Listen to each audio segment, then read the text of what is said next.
శబరిమల అయ్యప్ప ఆలయంలో బంగారు ఫలకాల బరువు తగ్గడం మీద వివాదం రాజుకుంది. అయితే ఈ బంగారు ఫలకాలు బరువు తగ్గడానికి అక్కడ ఒకానొక దాతగా చలామణి అవుతున్నటువంటి ఉన్ని కృష్ణన్కి సంబంధం ఉన్నట్లుగా ఇప్పుడు కొన్ని వార్తలు అయితే వస్తూ ఉన్నాయి.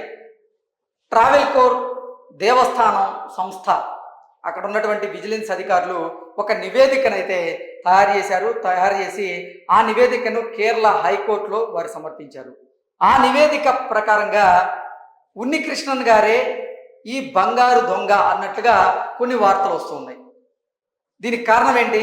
అసలు అయ్యప్ప ఆలయంలో బంగారు ఫలకాలు బరువు ఎలా తగ్గాయి, దానికి కారణం ఏంటి, దీని వెనక ఎవరున్నారు, ఎవరి హస్తం ఉంది అనేది మనం పూర్తి స్థాయిలో ఒకసారి విశ్లేషణ చేసుకునేటువంటి ప్రయత్నం చేద్దాం. స్థిరాదాయం లేని వ్యక్తి బంగారు తాపడం దాత. శబరిమల ఆలయంలో తరుగు బంగారం వివాదంలో ప్రధాన నిందితుడు ఉన్ని కృష్ణన్.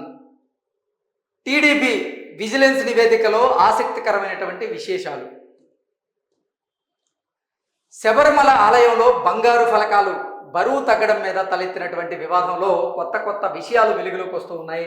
గర్భగుడి వెలుపల బంగారు ఫలకాలకు తాపడం దాత బెంగళూరు వ్యాపారి అయినటువంటి ఉన్ని కృష్ణన్కి అసలు స్థిరమైనటువంటి ఆదాయ వనరులే లేవని, ఆయన అందించేటువంటి దాతృత్వ సేవలకు ఆదాయ పన్ను శాఖ వద్ద ఉన్నటువంటి వివరాలకు పొంతనే లేదంటూ ట్రావెల్ కోర్ దేవస్థానం మండలి టీడీపీ విజిలెన్స్ విభాగం తన నివేదికలో అయితే పేర్కొంది. 2017-2025 సంవత్సరాల మధ్య ఉన్ని కృష్ణన్ సమర్పించినటువంటి ఆదాయ పన్ను మదింపు పత్రాలను పరిశీలించి రూపొందించినటువంటి నివేదికను విజిలెన్స్ విభాగం కేరళ హైకోర్టుకు అయితే అందజేసింది. ఈ నివేదిక ఆధారంగా దర్యాప్తు కోసం సిట్ను న్యాయస్థానం నియమించింది. 2025-2026 ఆర్థిక సంవత్సరంలో ఉన్ని కృష్ణన్ బ్యాంకు ఖాతాలో 10,85,000 నగదు జమ అయినట్టుగా, ఈ మొత్తాన్ని కామాక్షి ఎంటర్ప్రైజెస్ సామాజిక సేవ కేటగిరీలో కేటాయించినట్లుగా తెలుస్తూ ఉంది. గర్భగుడి తలుపునకు మరమ్మతులు, బంగారు తాపడం పనులు చేయిస్తానని ఉన్ని కృష్ణన్ ముందుకొచ్చారు.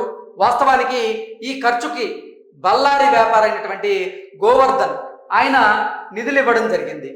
ద్వారబంధం కూడా తానే ఇచ్చానని ఉన్ని కృష్ణన్ చెప్పుకున్నారు. అయితే బెంగళూరు వ్యాపారి అజయ్ కుమార్ వాస్తవ దాత. ఈ ఏడాది వివిధ పూజలకు అలంకరణలతో పాటుగా అన్నదాన మండపానికి 10 లక్షలు, అన్నదానానికి 6 లక్షలు ఉన్ని కృష్ణన్ విరాళంగా అందించారు. 2017లో కూడా 8,20,000 రూపాయలతో పాటు 17 టన్నుల బియ్యం, 30 టన్నుల కూరగాయలు దేవస్థానానికి అందజేశారని విజిలెన్స్ నివేదిక పేర్కొంది. ద్వారపాలకల ప్రతిమలతో పాటుగా బంగారు రేకులకు మరమ్మతులు, స్వర్ణ తాపడం పనులను 2019లో ఉన్ని కృష్ణన్కు అప్పగించడం వెనక దేవస్థానం అధికారులు, డిప్యూటీ కమిషనర్, అలాగే ట్రావెల్ కోర్ దేవస్థానం కమిటీ సభ్యుల హస్తం ఉందని ఆ నివేదిక అభిప్రాయపడింది. దీంతో ఉన్ని కృష్ణన్ను తొలి ముద్దాయిగా, అలాగే టీడీపీ అధికారులు పలువురిని నిందితులుగా సిట్ చేర్చింది. అయితే పాలక మండలి ఎలాంటి తప్పిదాలకు పాల్పడలేదంటూ 2019లో టీడీపీ అధ్యక్షుడిగా ఉన్నటువంటి సిపిఎం నేత పద్మకుమార్ ఆయన తెలిపారు.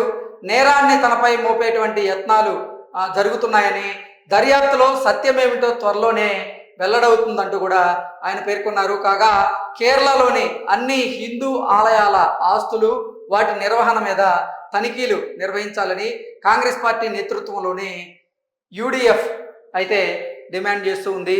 సో మొత్తంగా చూసుకున్నట్లయితే ఈ బంగారు ఫలకాల బరువు తగ్గడం వెనక ఉన్ని కృష్ణన్ ప్రమేయం ఉన్నట్లుగా, దాంతోపాటుగా కొంతమంది ఈ ట్రావెల్ కోర్ దేవస్థానం విభాగంలో దేవస్థానం మండలిలో పనిచేసేటువంటి విజిలెన్స్ అధికారుల ప్రమేయం కూడా ఉందన్నట్లుగా కొంతమంది ఈ నివేదికలు అయితే పేర్కొనడం జరిగింది. దీని ప్రకారంగా ఇప్పుడు కేరళ హైకోర్టు కూడా ఒక ప్రత్యేక సిట్ను అయితే ఏర్పాటు చేసింది. ఆ సిట్ అధికారులు విచారణ తర్వాత ఎవరెవరి హస్తం ఉందనేది కూడా వారు విచారణలో భాగంగా బయటపెట్టేటువంటి అవకాశం ఉందనేటువంటి సమాచారం అయితే అందుతోంది.